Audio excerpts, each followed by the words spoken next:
Good evening to all. आज इस video में हम बात करेंगे एजुकेशनल कमीशंस की या एजुकेशन कमीशंस की। भारत में विभिन्न शिक्षा आयोगों का गठन कब हुआ और इनके अध्यक्ष कौन थे। तो इस वीडियो में हम जानेंगे भारत के सभी शिक्षा आयोग जिनका गठन किया गया, किस सन में किया गया, कौन उनके अध्यक्ष थे। चलिए हम बात करते हैं सबसे पहले 1813 के चार्टर एक्ट की। तो ईसाई मिशनरियों के द्वारा सबसे पहला प्रयास किया गया था भारतीयों को शिक्षित करने के लिए। तो इन्होंने 1 लाख रुपए भारतीयों की शिक्षा व्यवस्था पर ख़त्म करने की बात की। इसके बाद हम बात करते हैं मैकाले मिनट या लॉर्ड मैकाले का विवरण पत्र 1835 में जो आया था। इन्होंने जो 1813 में 1 लाख रुपए ख़त्म करने की बात की गई थी, तो वो 1 लाख रुपए कहाँ पर ख़त्म किया जाएगा, कहाँ पर खर्च किया जाएगा, इसके संबंध में सुझाव दिए और अंग्रेजी शिक्षा को आगे बढ़ाने के लिए इन्होंने बात की है। इसके बाद हम बात करते हैं वुड डिस्पैच की। वुड का घोषणा पत्र, जो कि भारतीय शिक्षा का, जिसको हम मैग्ना कार्टा कहते हैं, महाधिकार पत्र भी कहते हैं।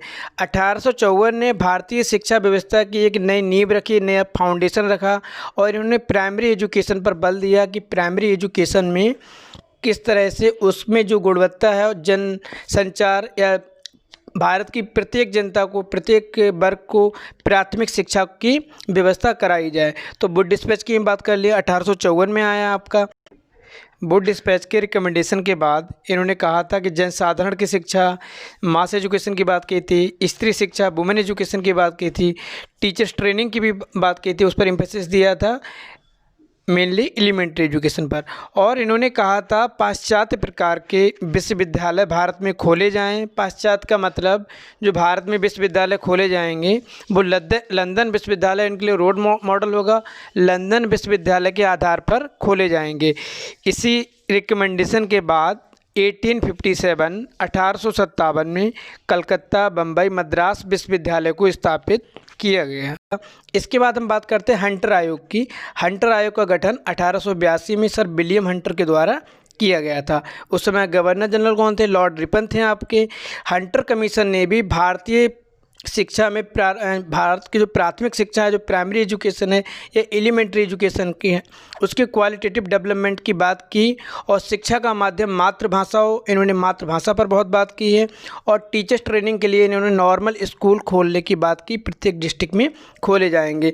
और जो अपनी इच्छा से जो निजी विद्यालय खोले जाएंगे उनको ग्रांट देने की बात भी की गई है। इसके बाद हम बात करते हैं इंडियन यूनिवर्सिटी एक्ट, भारतीय विश्वविद्यालय आयोग 1904 में जो आपका विश्वविद्यालय आयोग है ये उच्च शिक्षा के संबंध में है। इन्होंने भारत में विश्वविद्यालय के प्रशासन, उनके अधिकार, उनके कार्य क्षेत्र में व्यापक परिवर्तन के लिए बात की है। इसके बाद हम बात करते हैं गोखले बिल की, जो कि प्राइमरी शिक्षा का ही है आपका, 1911 में आया था। गोखले बिल में क्या हुआ था? गोखले बिल ने ही सर प्रथम ये बात की प्राथमिक शिक्षा अनिवार्य की जाए, जो राइट टू एजुकेशन है आपका 2009 वाला।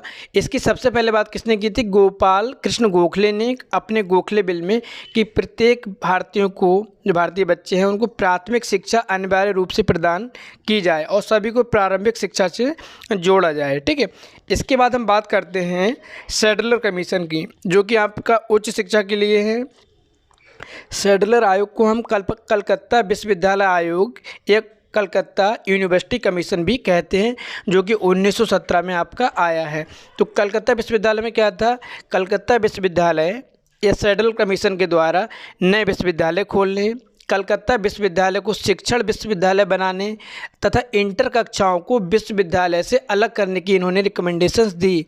पहले क्या था, जो इंटर कॉलेज हैं वो यूनिवर्सिटी से अटैच थे और यूनिवर्सिटी का काम वहाँ पर पढ़ाने का नहीं था, उनका काम केवल सुपरविजन करने का था और ऑब्जर्वेशन करने का था।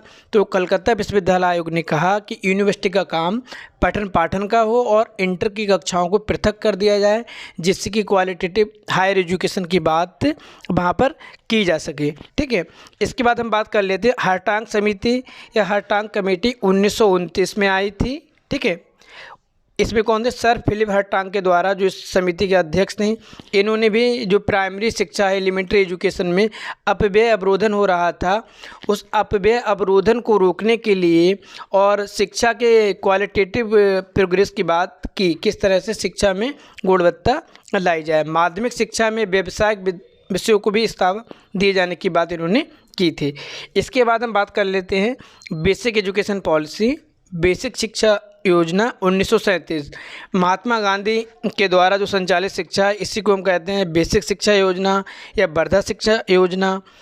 जो महात्मा गांधी की एजुकेशन पॉलिसी है ये हस्तशिल्प पर आधारित थी और इन्होंने मातृभाषा की भी बात यहाँ पर की है। ठीक है, तो वर्धा में एक सम्मेलन किया था महात्मा गांधी ने जिसके अध्यक्ष थे, और भारतीय राष्ट्रीय शिक्षा सम्मेलन में इस बेसिक शिक्षा योजना या बेसिक एजुकेशन पॉलिसी की इन्होंने बात रखी थी। ठीक है, इसके बाद हम बात कर लेते हैं सर्जेंट स्कीम या सर्जेंट योजना 1944।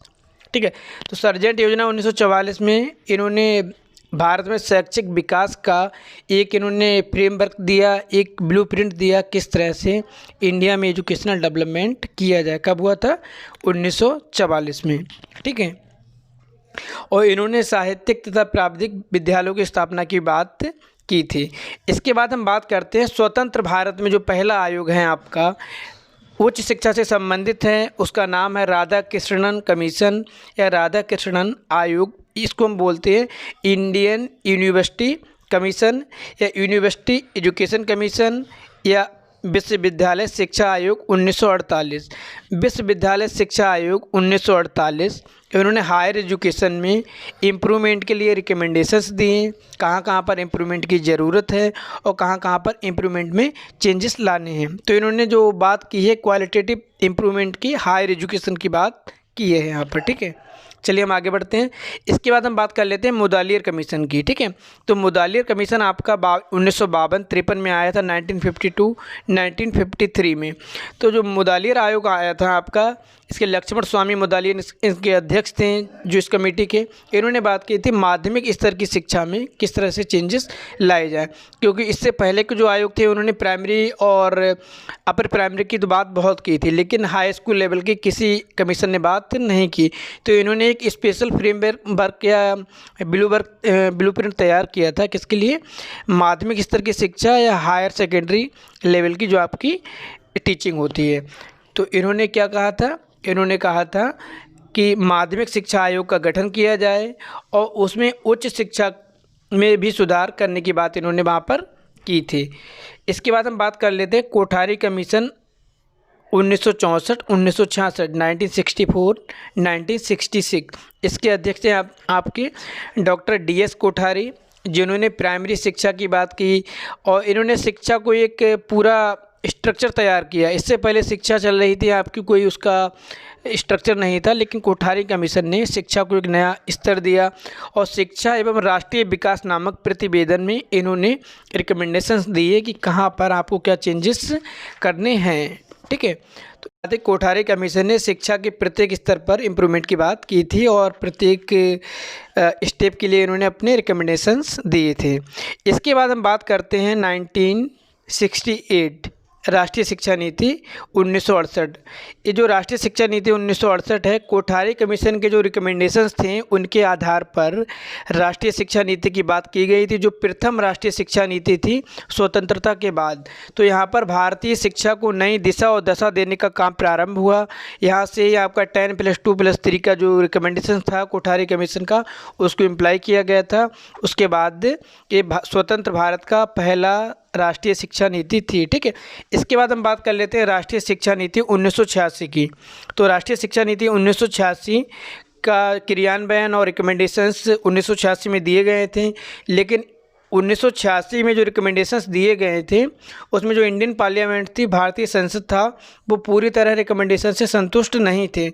तो 1986 शिक्षा नीति में कुछ चेंजेस किए गए थे, काफ़ी चेंजेस किए गए थे, जो कि संशोधित राष्ट्रीय शिक्षा नीति 1992 के नाम से जानी जाती हैं, जिसको हम प्रोग्राम ऑफ एक्शन भी कहते हैं। 1986 में जो कमियां थी उनको इम्प्रूवमेंट करके 1992 में उसको अप्लाई किया गया था, जिसको हम बोलते हैं राष्ट्रीय शिक्षा नीति या संशोधित राष्ट्रीय शिक्षा नीति 1992। ठीक है, ये 1992 की जो शिक्षा नीति थी, यहाँ पर बात की गई थी जो स्टूडेंट्स हैं आपके, जो प्राथमिक कक्षाओं के बच्चे हैं, यशपाल समिति ने कहा था कि बच्चों के ऊपर से जो बस्ते का बोझ है उसको कम किया जाए। लर्निंग विदाउट बर्डन का कॉन्सेप्ट आया था यहाँ पर। इन्होंने ऑपरेशन ब्लैक बोर्ड भी इसमें संचालित करने की बात की थी। 10+2+3 का यहाँ पर कॉन्सेप्ट आया, पूरी इंडिया में अप्लाई किया गया था। नवोदय विद्यालय की स्थापना की गई थी जिससे कि ग्रामीण बच्चों की क्वालिटेटिव एजुकेशन की बात की जा सके।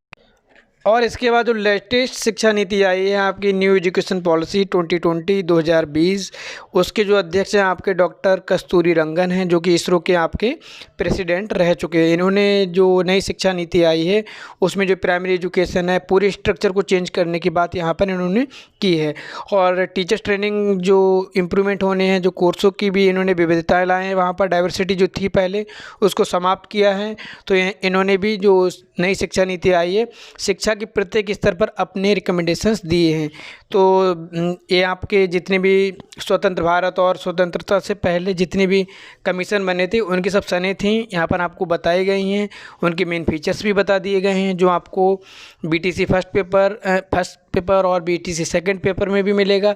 इसके बाद में जो बीएड के बच्चे हैं उनके लिए development of educational system in India वाले पेपर में ये सभी क्वेश्चन आपको ऑब्जेक्टिव में मिलेंगे। बाकी जो आपका टेट सुपर टेट होता है वहाँ पर भी इस टाइप के प्रश्न आपको मिलेंगे।